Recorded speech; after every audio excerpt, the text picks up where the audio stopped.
Hi everyone, just before we start episode 119, just want to say thanks to Thomas Cour and to Cal Jones, two absolutely fantastic minds who I'm always bouncing ideas off and they're always putting me right. So thanks to the guys for coming on today. So today's subject is about the clinch. How do we make the clinch functional whilst considering the rules? Now, sometimes with the amateur code as well, some of the things that we've discussed may not work because of the rules, but in general is how we make a clinch functional, especially in professional boxing, but it will apply to amateur boxing too, but also across lots of mixed martial arts and different combat sports. So yeah, again, thanks to Cal and thanks to Thomas as we go into episode 119. And today, as this episode goes out, it's Monday the 1st of September. This is our very final day for our promotion. So if you join today as a new premium annual member, then we will give you a pack of our famous box gathering, sparring cards and challenge cards, which are worth £25 free of charge. So if you join today, that's Monday the 1st of September. It is our final day. Get on board and we'll pop those in the post. Yeah. Anyway guys, here we go, episode 119, making the clinch functional with Thomas Cour and with Cal Jones. Cheers guys. It was the first time ever people just expected me to win. As a kid, I always had a dream of being a world champion as a pro. Knocked out in my life, but again, I've never been in anyone like Vasily Lomachenko. I had a good journey with Dillian and I'm not bitter, I'm not one bit. The movie turned out to be terrific. Everybody loved it. And the way he was explaining it, he just went really deep into some philosophies. It became popular to turn pro early with Ricky Hatton, Jamie Moore, John Morris. My corner when I fight now that were there back then when I didn't have nothing, they're still the same people around me. My favourite combination was the jab, the throwaway left hook and then big right hand. I couldn't jump up and celebrate or fall to my knees like I'd had planned in my head for all them years. Don't forget, he's got a pair on as well, and that's stuck in my head.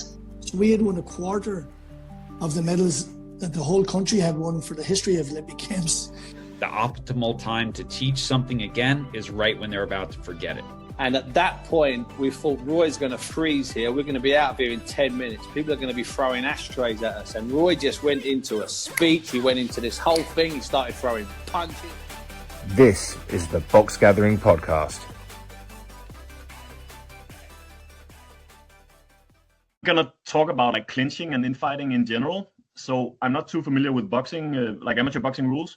So a large part of this might be completely illegal or like best case scenario in gray areas. But this is the principles that I use both for my MMA athletes and for the defensive tactics work I do. So it's kind of an analysis of how fighting in the clinch functions when you can tie up and you can also throw punches. And like the different functions we can exploit there, and some invariants around structural alignments. Like I think there's some principles there. I might be using the term invariance wrong. Sorry, Cal, if that's the case. But there's some basic like physics principles that means that some tie-ups are going to be stronger at some functions than other tie-ups. So in general, clinching can be used to shut down opponents' opportunities to punch, and we can use that both like active and reactive. So like active, if I fight against a strong combination puncher who's really dangerous, like mid-range, a way to do that would be to try to fight on the lead and then tie up immediately after you land your own connection, so you don't get stuck in that mid-range. A more reactive way would be, of course, if you're being pushed, you can tie up like as a defensive reaction to shut down their opportunities to land combination punches. We do that mainly in boxing rules now by tying up the arms and disrupting structural alignment. We can also use it to like strategically tire out the opponent by making them carry our weight. So think like Tyson Fury Deontay Wilder fight. Was it the second one where he was like pushing Wilder back all the time, like hanging on him in clinch. We can use it to create advantageous ring positions by physically maneuvering the opponent into the ropes of the corners. I'm gonna make some recommended watching afterwards. I wrote down a list of like great historical infighters. Okay. And Duran, for instance, was amazing at this. Like tying the other guy up, spinning him around maybe like 90 degrees, pushing him back a couple of steps. Then the ref would break them, and the other guy would start out in the corner basically. And we can create attacking opportunities by off-balancing the opponent and punching from tie-ups or kind of near tie-ups on the break. So that's kind of like the main functions I would say that the clinch has, and like grabbing onto the other guy, pushing the other guy in like a striking context. Then there's quite a bit of terminology around different connections. So this is wrestling basically, and I don't know if you're familiar with any of that, like terms like underhooks, overhooks, collar ties. I've heard them in a billion. I've heard them in a billion MMA podcasts, but I don't really particularly know what they mean often. I'll try to simplify it. So basically, when two guys are facing each other, moving closer and closer together, our anatomy is gonna kind of predispose us to stabilize in different ranges. So usually that's gonna be like hand line, so things like stiff arms, like all the way out, elbow line, or shoulder line. So if two guys are like grabbing each other, usually it's gonna be one of those ranges. Of course, it's more fluid than that, but if you're wearing boxing gloves, it's usually gonna look something like that. So I find that's a good kind of practical terminology to think of when you're designing different activities. You can work to maintain these different lines against punches and against people pushing forward or trying to move away, or basically, like Souders keeps saying, making and maintaining those connections in the fight. So the hand line, again, pushing, stiff arming. The elbow line would be things like collar ties, so like grabbing the other person around the head. So think like Muhammad Ali, when he was clinching, he was often like hanging on the other guy's head, grabbing the tricep with the other arm, and basically maintaining that like space with the elbow. You can use what's called bicep ties as well, where you kind of T-Rex arm and you connect on the other guy's arm. So you're kind of hanging from his arms like this. And you can cross face. So you kind of, instead of grabbing around the neck here, you come across and you like push the head away. Floyd Mayweather is amazing at that. And you can punch off of that from the different clinch breaks. And the last one would be the shoulder line, which would be underhooks. So basically swimming under the other guy's arm. So you're almost like chest to chest. And that would give the other guy an overhook. So their arm would be coming over your arm. It's a bit artificial to show it like this without having like anyone to grab, but like you can go under, you can go over the arm basically, and like around the body. So I think of it in terms of those like three like structural lines of my arm. And the last piece I would say is head position. So like, where is my head at? It's in connection to the opponent if we're pushing into each other. So a really, really advantageous position is to get your forehead on the other guy's chin, because it brings him out of structural alignment. So he can't really generate a lot of power, and you can push him back very effectively. So if you think of like two like opposing forces pushing into each other here at the similar angle, then it's going to take like similar force to push the other guy back. If we do it like this instead, then this suddenly becomes a lot stronger at pushing the other guy back. And that's basically what's going on. If you can put your forehead on the chin of the other guy, you can push much larger people in the direction you want, basically just by pushing your head forward. So I think that's like my general like conceptual framework. Those are the parameters we're trying to manipulate. And then I would say in general, if we can get to an inside tie-up, we are stronger than an outside tie-up. So this is a bit weird to show, but think of like if I'm trying to like grab around you and you come on the inside and you connect with like my bicep here. Then you have the inside position. I'm on the outside. I have poor leverage and it's hard for me to punch you because you're controlling both my arms. So that principle of like controlling the inside applies to most of the tie-ups, I would say. You can also exaggerate the outside, so you spin around the guy. So if you think of like Mike Tyson back in the day, he was really good because he was short, so he was good at grabbing the other guy around the waist, kind of pivoting out and throwing hooks like right off of that, off balancing. So that would be like a way to use the outside position, but it's usually all inside outside position. Does that make sense? Or am I just rambling? So both inside and outside positions still both have defensive and offensive affordances to them. Yep. But so in general, I would say generally more better for the offensive side. It's one of those things where it depends, but I would say the inside position gives you a stronger structural alignment. Okay. So because of that, it's usually the beneficial place to be. If you're fighting someone who's really good at like rabbit punching your neck and you go really close to the inside, they're going to start fouling you like crazy.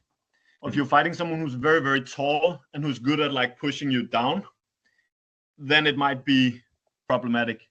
But in general, I would say a lot of the infighters that have done really well historically have used the inside position mostly. So like Durain, for instance, or Jack Johnson. Like I know that's like more than 100 years ago, but he's fun to watch because he was really, really good at clinching. He was like, wrestling was like his main thing. Probably element of street fighting that he's learned there as well, which is they did, you know, they just spot on the streets a lot of the time, didn't they?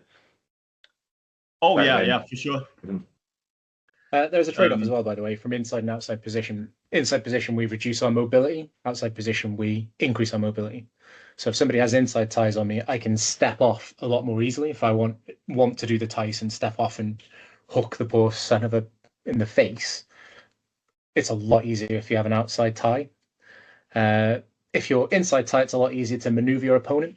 So I can create instability, because if you look at just our alignment, if I'm inside, I'm in a chest strong position. If I'm outside, it's like an adductor. You're using a weaker action. Whereas if I'm inside, it's more like a bench pressy, pushy thing.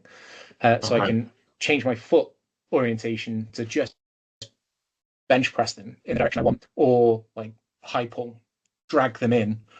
So I can start to manipulate them forward and backward from that inside tie. It's a lot stronger than an outside tie.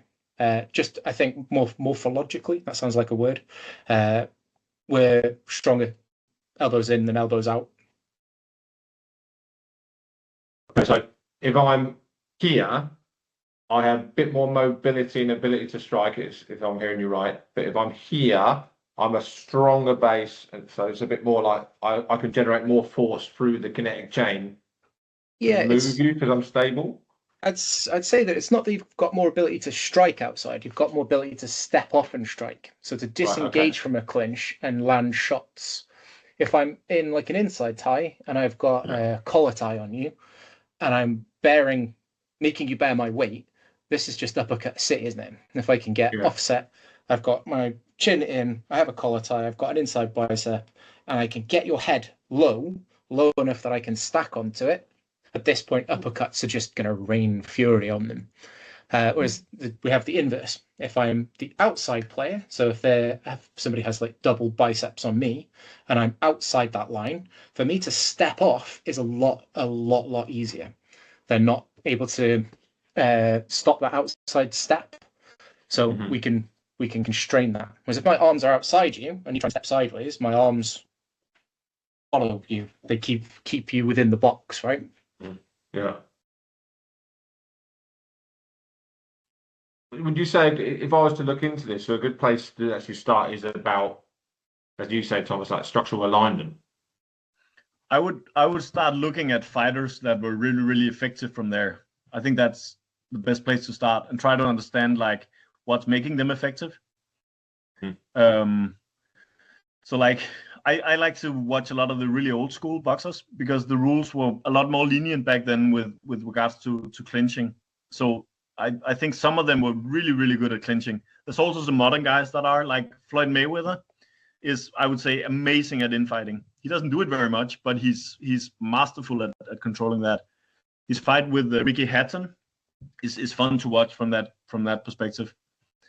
Yeah, so I think he did a lot of this sweep pick outside, turning the body, give leverage sides. This is kind of clinch denial, isn't it? He's a clinch denier rather than a clincher. So his inside fighting is all predicated on not letting you tie him up.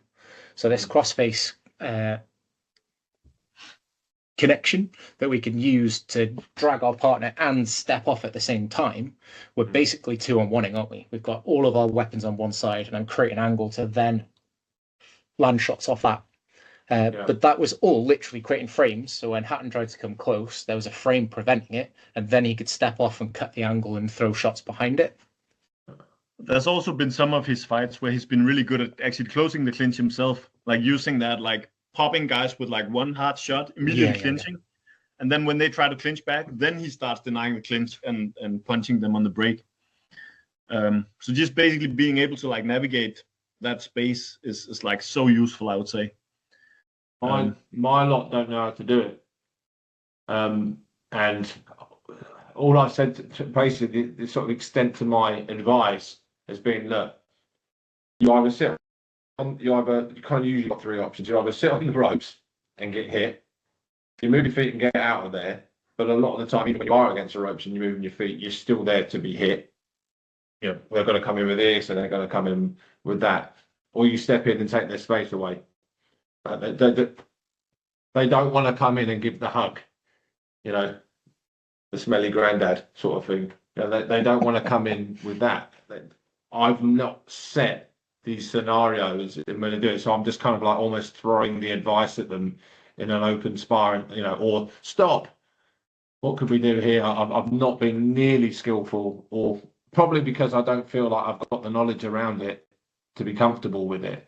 But if I had this kind of conceptual framework, then I would feel more comfortable about, okay, what's happening here? Why are you getting hit?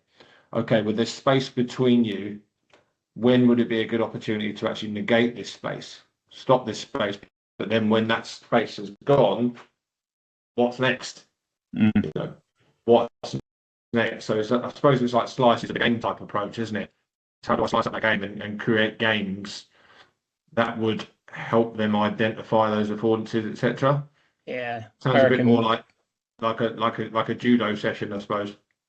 Yeah, I'd probably play floor is lava type games with him. So I'd put an area that's out of bounds and have one person with their back to the out of bounds position, other person's in front.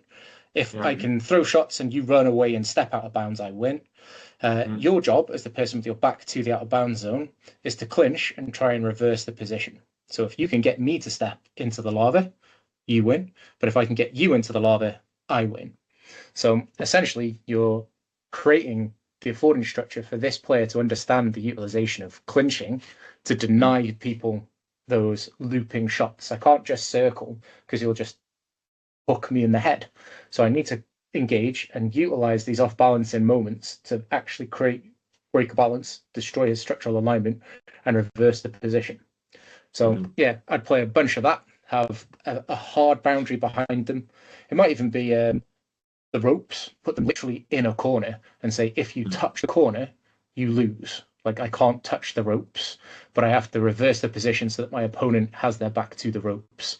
And if we reverse the position, the game could continue. You could play the same game, but now our task goals change, right? I'm trying to punch you so that I can land shots or get you into the ropes, and you're looking to clinch and reverse the position. And then that would be quite a useful way of doing that. And then probably play a game with mine that's all based on trying to learn the control criteria for moving our opponent's feet where we want them. I call it landmines because I'm a child. I just chuck rubber spots on the floor, and you have to clinch with your opponent and move them so that their feet step on a spot. So you're physically manipulating your opponent around the area and trying to place their feet where you want their feet to land. The advantage we have in that is your opponent will end up taking longer steps to avoid the spots, which creates we can start to explore the link between my opponent being out of alignment and me being able to land shots when they can't throw back and with more force. Like if my opponent stood tall, it's a lot easier for them to evade. Whereas if I can get them so that they Quasimodo style, they're all hunched over, landing shots becomes exponentially easier, I would imagine. It's definitely the case that throwing them to the floor is infinitely easier when they don't have good structure to be able to move off. Yeah, that's two ideas anyway. I use something similar. We use the padded wall because we work the MMA stuff, but very similar to that. Like usually the conditions I will set up is so if you have one player with a back to the wall, maybe like a meter away, maybe a little further, I will tell that person to focus on not getting hit, of course, and then to imagine there's a line running, like I'll just draw it here. There's a line running parallel to the wall through the other guy, and if that line, like imaginary line, you win the game. So like this. So like the wall is here, player one is here. Player one is trying to cross this imaginary line, which it essentially brings him off the barrier, because then he's mobile again. Because like the wall reduces his options basically because it creates immobility. But if he can move relative to the other player, then he wins. And then I'll tell the other player to, as Cal was saying, like try to make him touch the barrier.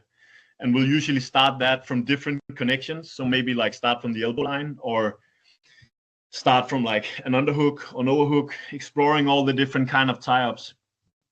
And just get some variety in there. Again. So there's the wall.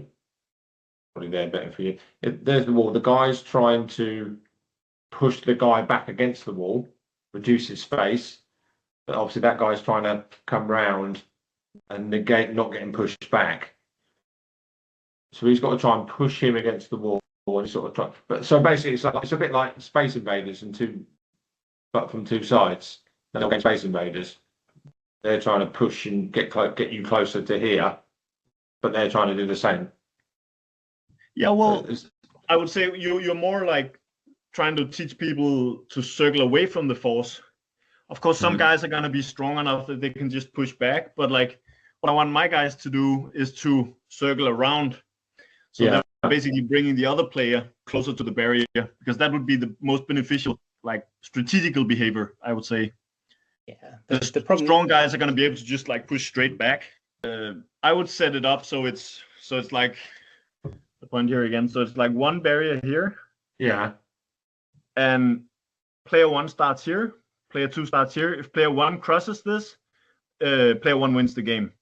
If player two makes player one touch with their bum on the back, this barrier, then they win. Do you have to player one can reverse position as well? Or they can only win by pushing their opponent away? Sorry? For that version, you said player one can only win from pushing their opponent away, or can they reverse the position as well? No, they win by reversing. Okay.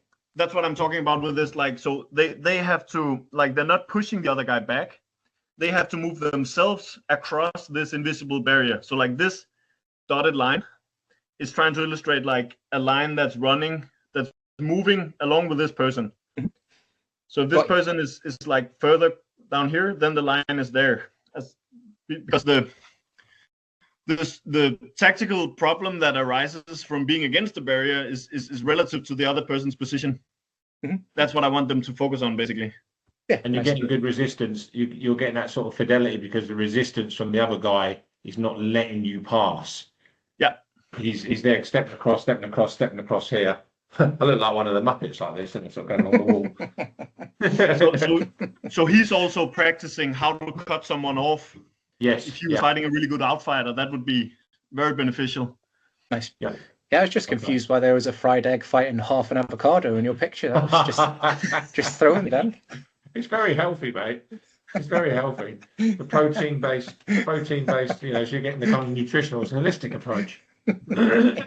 Yeah, Yeah, I like that. So that would help with my boxers who don't. They're either, they won't come close and do this or try and spin people. They just either get hit or they run and get hit as they run. You know what I mean? They're getting caught by the CCTV camera as they break the window. Basically, they sort of they walk into the hook. Yeah. You know, Yeah. all this kind of stuff. What are the rules on disengaging? Like, is it after an amount of time? Is it after someone has done a thing? What forces the referee to call break? It's basically when it seems to have come to there's no benefit for either boxer. So if we're there and we're sort of we're grappling with each other a little bit, and someone's still trying to punch, and they're trying to work their way out of this situation. Although physically there can't be any scoring if a body part touches in amateur boxing. So a lot of people don't know that. So if my foot is on top of your foot, officially that's not scoring. If I'm chest to chest and like that, and still a body part is touching, officially it's not scoring. But then you've got 5 judges around the ring anyway, and who might see the shot land and they might give it anyway. So it's very, it's human error. But of course, it's a means to an end as well, isn't it? If I'm sort of there and I sort of go there, head knocks back a little bit, then I create that opportunity. Now I can come back with that, for example. Yeah. So it's like, but the scoring. So in terms of scoring, there shouldn't be much in it. But the 3 scoring criteria is landed blows, technical and tactical superiority, which you're both going to love that, aren't you? The word technical. Technical is a great word. Technical superiority. Blows my mind. And the third one's competitiveness, which is basically in a way to say who's trying to win. So if I'm in here and I'm sort of and the other guy's like, oh, ref, what's going on here? The guy who's trying to work kind of gets the nod over that. If we want to call that an exchange, he's winning that exchange. Add the exchanges up, blah, blah, blah. So that, to answer your question, it would only call it if it's kind of, you're tied up, you're 2 octopuses tied up in a knot, nothing's happening, the ref will go, okay, break. That would be the only point. But I think a lot of boxers are still waiting for the referee to come to that conclusion. Yeah. They don't really know how to get this in position, the stability parts. This is what I'm looking for from this conversation, essentially.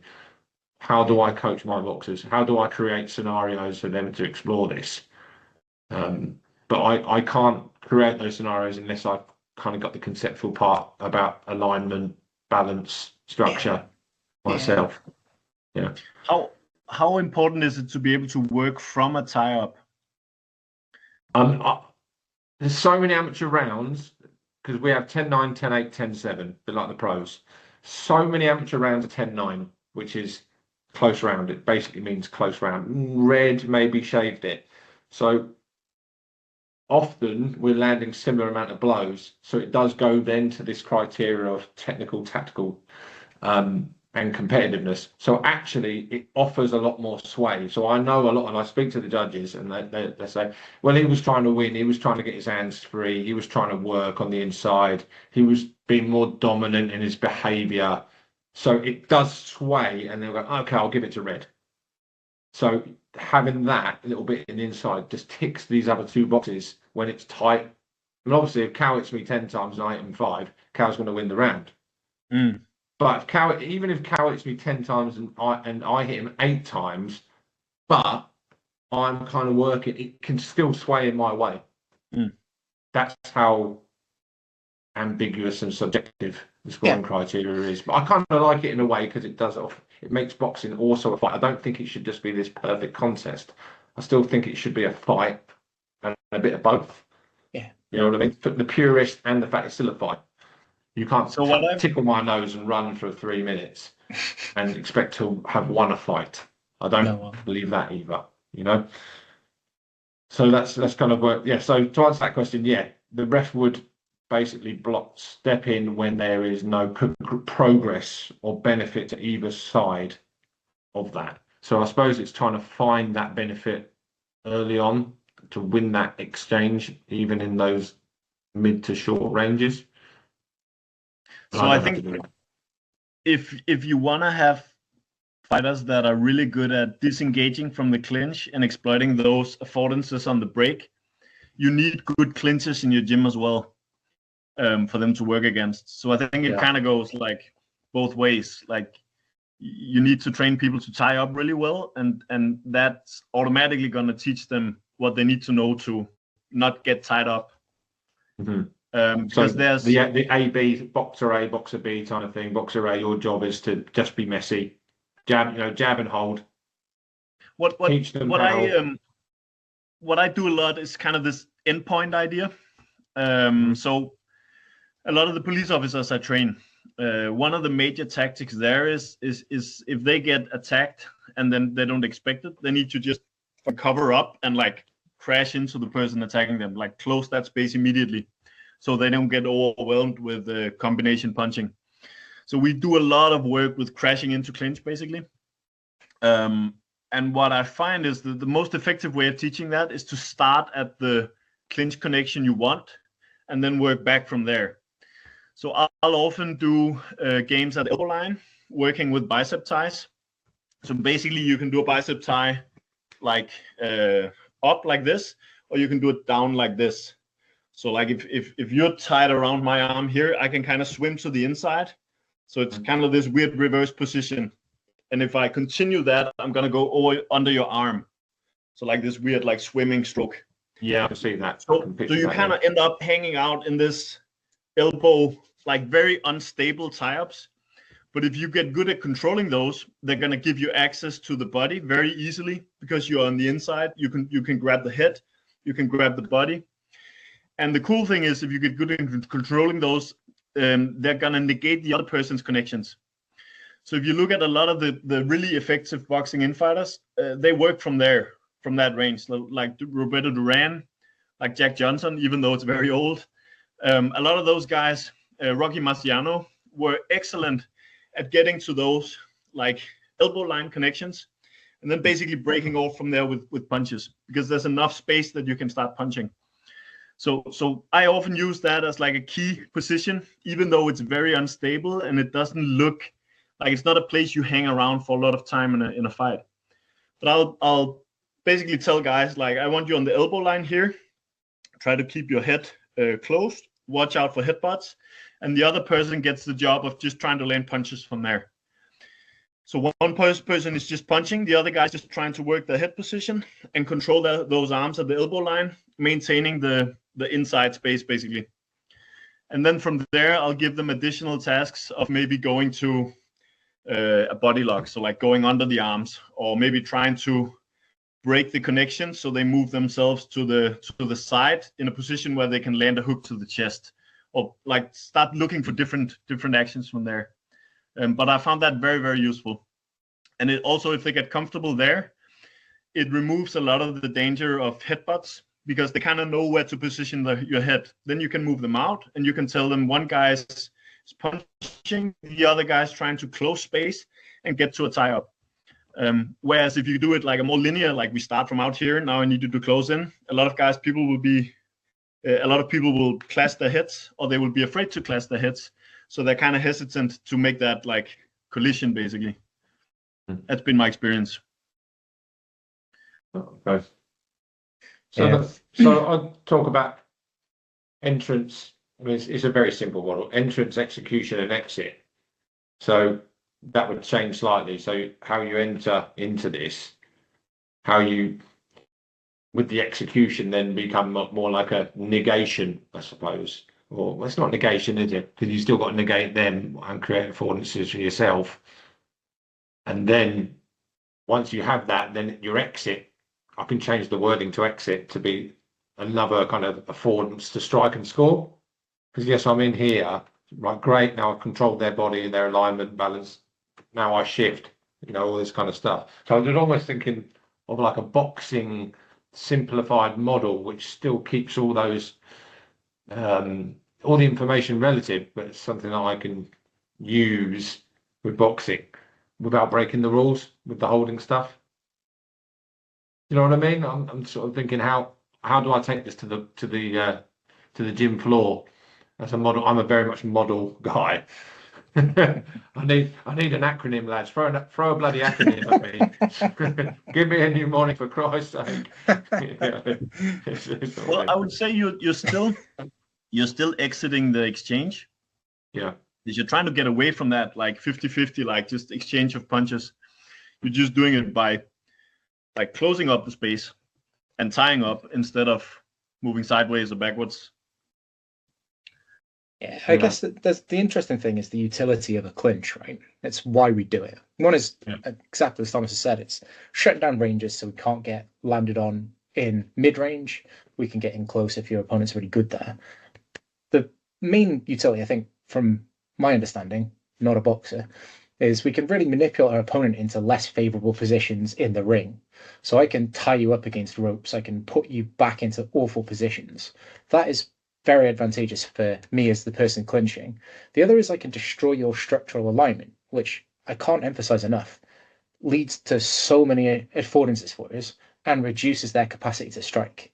So if in clinching, I can set my opponent's head past the space their feet occupies, they will be out of posture. They cannot land. You can't generate power in a punch once your head has gone off the center line. It's nigh on impossible to land with any power. So if we can create practice tasks where we're looking to get head outside of the line of the feet, you can then disengage with very little fear of them landing anything with any impetus. The other addition is it will reduce their mobility. They'll be off balance by the fact that their head has gone outside the space their feet occupies. So for them to evade shots becomes much more difficult. They're not head central above belly button, above center of feet, ready to move. They'll be off balance. So any shots that I land at this point, they can't do the bobby weavy heady stuff, technical term, or use footwork to evade. They're off balance already. So we're increasing our capacity to land strikes on our opponent because they're out of balance and can't evade. We're reducing their capacity to land shots on us as we disengage because we've hopefully off-balanced them. And we get to dominate where the fight takes place. I think if we concentrate on those three areas, you'll find masses of utility in there, regardless of like what punches you're throwing. Like the utility of the position, I think, is mega important. I don't care if I've got a collar tie and I land an uppercut. Like it would be lovely, but it's not going to win me 50 fights. But if I can get somebody so their head's off balance and they're out of alignment, so I can land shots with impunity, that'll probably lead to me being a better fighter, I think. Is this, I suppose it's a bit of both. I'm thinking almost from a kind of external focus or control type thing. Is there places they can look? So you talk about the head being outside of the foot. So are they looking to spot certain parts of the alignment where you go, okay, you've got it now, get them to this, but right, you've got now the next, we want to get them to this point. Do you see what I mean? Are there sort of reference points? Yeah, so you mentioned one there about the head over the foot, for example. Yeah, I refer to it as banana-ing. So the second you can get the head off the center line, then spine ends up in this sort of banana-y shape, which robs them of power and mobility. So if you can banana your opponent, at that point you are much more at ease to disengage without any threat coming in, and it's also a lot easier for you to strike. So if you can use your clinch to banana your opponent, get them into this head off center position, that is a win in and of itself. You can use that. The utility of that is massive. So yeah, play a bunch of bananas as well. Get their heads off over their feet. There's also a general principle when you're standing on two legs. If you draw a line like between your points of support, 90 degrees on that, your balance is always going to be shit. So like I heard some people call it the dead angle. There's probably a lot of judo terminology around it, but if I'm standing like on 2 feet like this, if someone pulls me forward, I'm going to need to take a step to not fall over. If someone pushes me back, I'm going to need to take a step to not fall over. And you can exploit that greatly on clinch exits, on entries as well. But like in general, if you connect with something from those angles, people are going to be off balance. Okay, so it depends on, it's hard to do it, the camera in it. Depends. So if I'm an orthodox stance, my feet are here. Stop trying to do it in 3D. I get it. So if I'm southpaw and I move this way, that foot has to come out. That foot has to come out. So it breaks that alignment. So it depends on the stance, doesn't it? Which way? So essentially, if you're an orthodox stance and I've clinched with you and I'm disengaging and I just move backwards, when I try and break your head off posture and I pull it, If I Yeah. pull, it'll go into your front foot. So Yeah. getting your head past that foot will be really difficult because you have a structure in the way. Whereas Yeah. if I step and circle as I pull, so you have to take this step. Now, let's not draw it from there. Now, from here, where your feet are, at that 90 degree, I can step off. So if I'm stepping to that 90 degrees as I pull and disengaging, I can get your head off that center line because I'm not pulling you into where your structural support is. I'm pulling you belly button forward. Like, yeah. Yeah, Your feet are here, where your belly button is, it goes at 90 degrees. Yeah, it seems to me that all of the footwork patterns and entanglements that we're looking to try and utilize are the exact same things that we use for foot sweeps. It's a lot of foot sweep practice, but with no whacking their foot at the end of it. We can then punch them in the head. If only we could do that in judo. So almost like if you could sweep in boxing, it's like trying to find the same idea of how to disengage, for example, their front foot, that their balance does come across, and that makes it, so the affordances for them to attack and defend are massively diminished for quite a big period of time. Oh, absolutely. Yeah, before probably for me, 3 shots. Yeah, and even if it's not throwing shots, if it is just there is threat, I need to disengage. I am up against the ropes. This is really bad for me. Move their head off center line. They can't really land. They can't throw those big looping hooks that are very annoying to deal with. Step in, clinch, step and pull, disengage. So even without any thought of landing your own offense, you then ringcraft wise have dominated where the fight takes place. You now have them up against the ropes. So without having to land shots, there's still masses of utility in executing that step and pull and disengage, right? Yeah, so that will come under tactical, well, maybe technical as well, but tactical superiority. Oh, well, yeah, I imagine that where the fight is taking place has a massive bearing on that, right? If the whole fight, I have some poor sucker in a corner, they're probably not going to win on that score. Yeah. Even if they're like this and nothing's really landing when I throw, I'm still dominating them tactically. Yeah. Even if it's not landing, so I would win that quite clearly. Actually, I could probably even not land a shot, and still win that clearly. Actually, if you're negative in boxing, if you just defend and don't throw, the ref does pull you anyway. He says stop, and then does that. So if you need to do this, or I'm going to take a point off you. You have to engage. You can't just run away. Is alignment and structure, are they the same thing? So I've written down alignment and structure.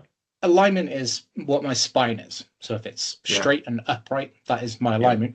Structure is where my center of mass is in relation to the bits of me that are keeping me upright. So if I have a foot here and you're pulling me into it, I have a structural advantage. My leg is here. Whereas there's no structural advantage if you pull me at that 90 degree. If I'm stood on a tightrope and you pull me onto the tightrope, I'm strong. If you pull me off the tightrope, I'm fucked. So that's our structural advantage, is can we create those things? It's the same with the ranges of clinches as well, right? At arm's length, there's this structure in the way, there's this structure in the way, or there's this structure in the way. So we can gain these structural advantages. Alignment advantage is all about getting their spine not straight. It's really common across all combat sport. If I'm trying to sweep somebody from guard, I need to break their alignment. They can't have their back straight, otherwise they can start to apply force to me. I need to get rid of their structures. If they put the hand down, I'm probably not going to make them fall over. These things are the same. Standing on your back, curled up in a ball, crying, you still have to attend to these things. One thing I would definitely think about is what intent creates that metastable state in the first place. So if you want to explore infighting and using tie-ups to not get hit by an aggressive infighting combination puncher, for instance, the moment you take away the infighter's intent to land a lot of punches from a close range, everything changes. So I would make sure to always keep that basic intent there. So intentional fidelity, I guess you could call it. Because otherwise I don't think it's going to transfer very well. Then it often turns into weird stuff. In my experience. Potentially dangerous as well. Yeah, it's a really common problem. There's a trade-off that we make, right, in the constraints that approach. The more we constrain, the less representative a task is, just by its very nature. So I'm forfeiting action fidelity and functionality for more repetitions. That's the trade-off we choose to make at times. The cut-off point is where there's no more specified information for us to coordinate our actions to. But the specified information that we are coordinating our actions to is compromised. So it might be the case that I'd play a 1 minute round where I'm just manipulating my opponent. I'm just making them step. They're not landing punches for the moment. But the slice that we've looked at has to then add in a more representative slice where your opponent is landing those shots. So if the first round I play has my opponent trying to punch me repeatedly, it might be too much for me to be able to even explore, how do I make this guy step? How do I control his shoulders? How do I make those feet move? How do I have a puppet on a string and make him step on things just with my connections? Because I'm going, I keep getting punched in the head. So I might play a game where they're not allowed to punch me in the head, but very, very quickly, I want them to explore the solutions that they've been finding in a more representative environment. So awesome. You've had your partner step in, you've been able to control their shoulder line, you've been able to get those feet where you want them. Now we're going to add a more representative version of this slice. We're adding back in the information from the actual sport. So now I'm coming into that task where you can punch and land shots on me with hard infighting, with some understanding of the position, some understanding of how I can create action and movement and control your feet. But now I'm attending to more information. There's like this. You start off listening to you're listening to Stairway to Heaven, but you've turned the volume down on everything but the lyrics. So you can still hear the song, so I can hear how the lyrics relate to the bass and the drums and all the rest of it, but I can really concentrate on just the lyrics. That's not Stairway to Heaven yet. We want to turn all the other dials up gradually so that we start to see, can we calibrate this skill that we've been exploring, and does it transfer across these slices until the skill set we've explored in this reduced system is still working. There's transfer and retention into the sport itself. So absolutely, I'd say you want them punching really quickly and really frequently in those tasks. But if you utilize a task where there isn't punching, it has to have enough specifying information that they can still explore that space. If I played it with punching and they were going, I can't do it, they just keep hitting me, then I might reduce the task difficulty, as long as we don't go past that line that specified information isn't present. Thing is, there will always be punching as a resistance, won't there? So is it reducing the types of punches or how often the punches could come? You know, we often say jab only for certain things. I think we get that wrong a lot of the time, but it can be, there's that line of resistance where I have to get past before I make that connection and shut you down. But I suppose then again, the whole point of tying people up is because I'm getting a lot of shots coming at me, and that is the actual purpose and the intention, isn't it? To stop lots of punches coming at me. So that there's that as well. Okay. And how to use the clinch while people are still throwing shots, right? So if I've got some sort of a tie on you and I'm looking to manipulate you and make you step so I can misalign you or gain advantage. But whilst I'm trying to do that, I'm trying to manipulate you, you can just rain thunder on me. Then I need to have some solutions in place. I need to have calibrated that skill set to be able to deal with the fact that you can do like these little short inside uppercuts, or you can do the little pat around the back of my arm and hit me. So yeah, baking that stuff back in is super, super valuable. Really, well, essential. I do a lot of games that are just touching. So if we work from different tie-ups, we try to just basically touch each other. Okay. Instead of that like knuckle line connecting. Yeah. That makes sense to me. Playing like shoulder I use that for warm up and yeah. Okay, well, you're still trying. Okay, so I'm still giving a task focus to the resisting guy. You're still trying to get to this point. But when you come in and tie up, you're trying to get to this point. So you can have some different almost outcomes for each of them. Try and get to this outcome in as many different ways as possible. So one thing could be one person is told to just maintain the elbow line. The other person is told to try to get to a body lock, so to get to that like torso connection. In front or in back of the body, while touching the jawline as many times as possible. And the guy controlling the elbow line has to not get his head touched. Right. And then we just kind of play that continuously. And it can be very, very difficult for the other person to go to to go to the body lock, but that's not the point. I just want that in there to have that forward pressure all the time. Right. And then I'll run a timer and just tell them to switch. And then I do a lot of rounds like that, often as part of the warm-up. So people get to experience different body types and get that repetition without repetition. And less brain so trauma. I love that. Really nice.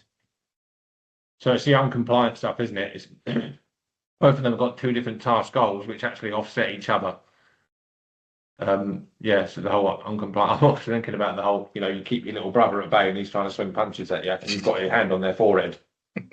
It's still that kind of thing, isn't it? The ranges are slightly different. He's trying to get very close to tie up, but you're trying to keep it at elbow range. So the ranges destabilize each other, don't they? That's what happens with a lot of striking clinch. Like if you look at Muay Thai clinch, that's a lot of what's going on as well. One person is trying to stiff arm the other person away. The other person is trying to maybe close up really close, and they're trying to set traps for each other. So like if you have a stiff arm, you make the other guy like fall into your elbow line and connect on the jaw, or like stuff like that. So it's it's constantly. If that is the word to use, the kind of feel part of what's going on, which is, I suppose, a lot so more much of the information is tactile. Yeah.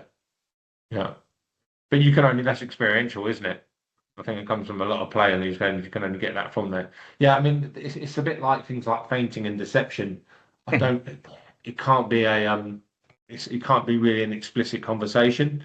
It has to be experiential. These things, I always find that things like that can only come from the actually experiencing it in context. Yeah. One last thing that I think you might encounter is if you try to make people close to tie-ups, the regular like outside boxing guards doesn't work very well. It feels very vulnerable when you're moving forward because your head needs to come in. Yeah. So what I've found is that the guards that work well for crashing into clinch are usually the more kind of old school, like Philly shell, sometimes like almost like a what do we call it, the crab, like the cross guard, stuff like that, where you're basically putting on a helmet with like your shoulders and your arms to be able to crash into the other person without like running in face first. Yeah. I see a lot of pros that get to that and then they do this. They do this sort of thing here. Yeah. I actually do, like, one of the games I do is to have one person with like a big kicking shield and put that in front of their chest. Then I'll put people inside a small square or circle, so like 3 by 3 meters, and the other person has to try to ram them out using their shoulder or their forearms. And they just basically practice that collision, trying to knock the other person out. And that gets people very comfortable with like being stable and not like using their face to connect. I use that combined with the endpoint stuff I talked about from the elbow line. And that seems to make people like pick up on like what they're trying to coordinate into, like what state they're trying to coordinate into, a lot faster than when I used to start people like from the outside and they had to try to find their way in, because there's this really scary middle distance where there's punches coming at you and you might be headbutting elbows and foreheads, and so that's been useful for me. I'm thinking also along the lines of like, so the constraints that we put in place, how much and when, I suppose when is a better question, do we make them covert? So for example, if you two are about the box get spar against each other, you've both got different task goals to work on, like you're talking about elbow line, and you're trying to get in close and get hold of the neck and all that kind of stuff. When do we actually, I don't really want Thomas to know that Cow is trying to do A. Do you know what I mean? Because often I see it all the time in boxing. It's like, okay, here's your condition or your constraint, and here's yours. But actually, the information that you've passed across has already half solved it already, because it's no longer, because they know what you're trying to do. So we lose that fidelity part, don't we, of what's actually going to happen. So I wonder how much of this is actually, when you set those constraints, is covert for each person. What do you reckon, Cal? I mean, do you often do that kind of, you work out what they're trying to do type thing? Yeah. And points for that and kind of... Yeah, we call it secret missions. So you can set some a secret mission.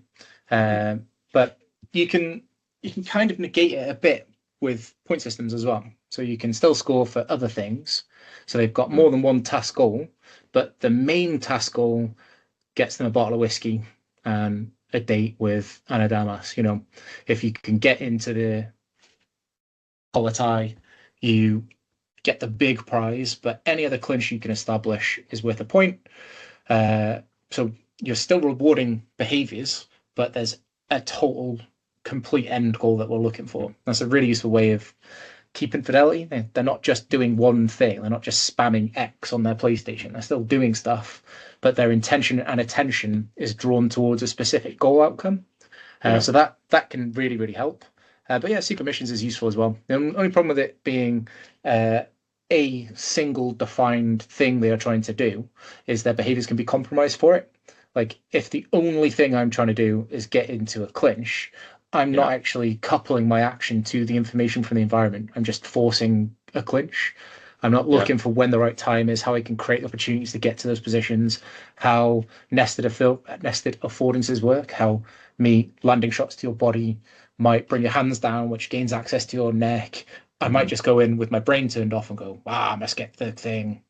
So yeah, I'm a big fan of points, like modifying where we are more heavily rewarded so that everything is still open. All of the things they can choose to do are still open and accessible for them, but their intention and attention is placed on achieving a goal and what conditions lead to that goal.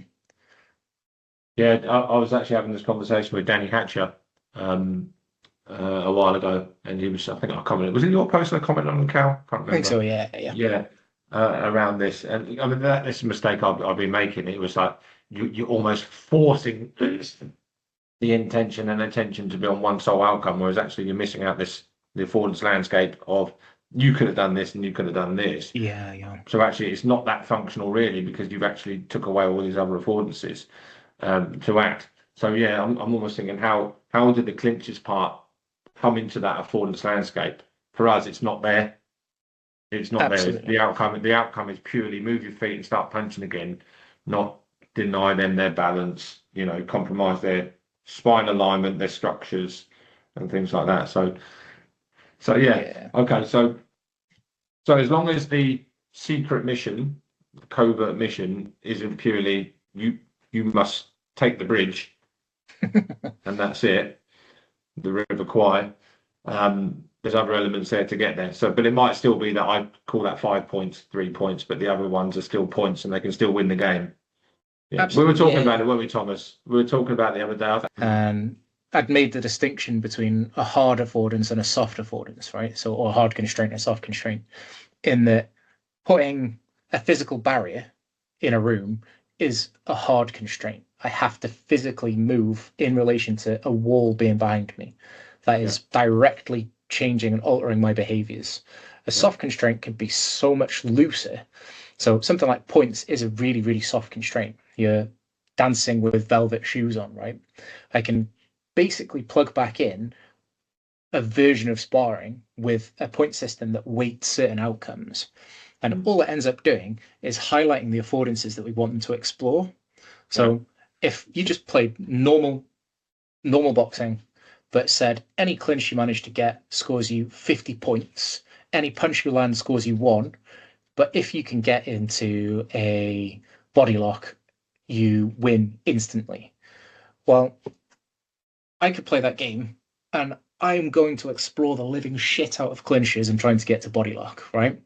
I'm just not going to do it with my brain turned off, where I'm not seeing how all of those skills fit in the sport of boxing. I'm still going to try and jab and cross and use footwork to get access and create angles, but the affordance I want you to explore, gaining clinch, its utility, when and how do I gain clinch, and a specific one.